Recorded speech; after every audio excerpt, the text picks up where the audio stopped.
Uma crença comum é a de que a situação dos animais selvagens não é lá muito ruim. Segundo essa visão, a maioria dos animais selvagens vive vidas satisfatórias e a quantidade de animais vítimas dos processos naturais é bem menor do que a de animais vítimas da exploração. Por essa razão, as pessoas que mantêm essa visão normalmente defendem que deveríamos priorizar mudar a situação dos animais explorados. A realidade, contudo, é exatamente a oposta. A situação típica dos animais que estão na natureza também é altamente negativa.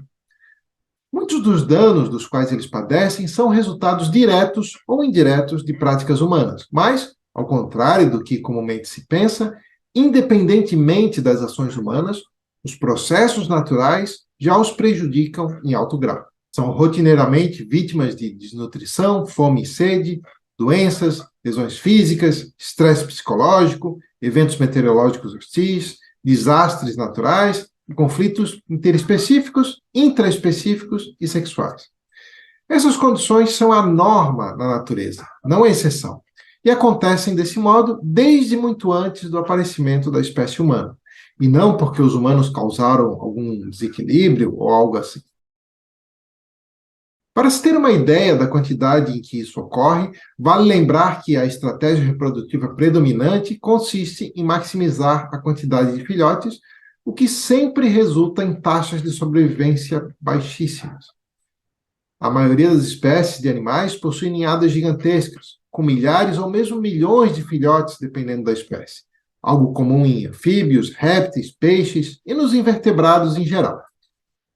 Por exemplo, uma única ninhada de uma rã comum possui em torno de 25 mil filhotes. A de polvos, centenas de milhares. As de salmão, bacalhau e atum, milhões. E a do peixe-lua chega a 300 milhões. Invertebrados terrestres também podem colocar centenas, milhares ou mesmo milhões de ovos de uma única vez. Em períodos de aproximada constância populacional, é possível medir a taxa de mortalidade prematura a partir do tamanho da ninhada.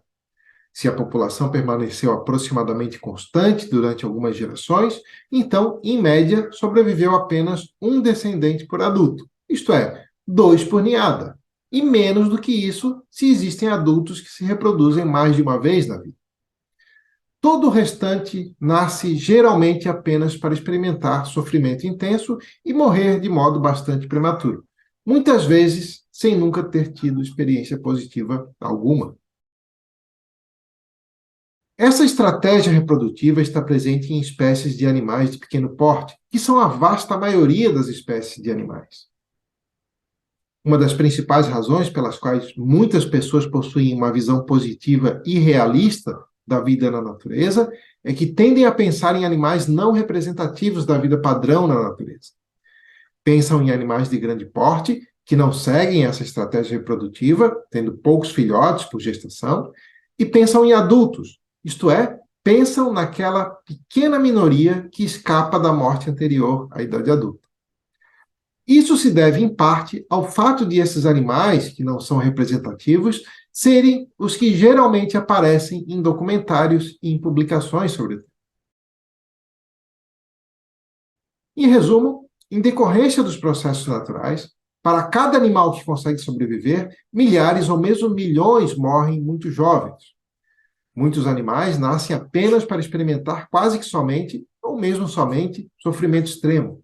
E outros sofrem também de maneira significativa, mesmo que não seja de maneira tão extrema. Aliás, como vimos, muitos morrem muito prematuramente. O que pode surpreender à primeira vista é que a quantidade de animais que padece desse destino é tão gigantesca que faz até mesmo os números da exploração animal, que já são enormes, quase desaparecerem em comparação. Isso é assim em decorrência dos próprios processos naturais, independentemente de efeitos diretos ou indiretos de práticas humanas.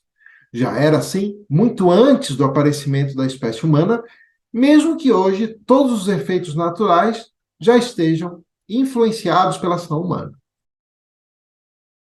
Há muito que já poderia ser feito para ajudar esses animais em muitos casos, e muito mais poderia ser pesquisado nesse sentido.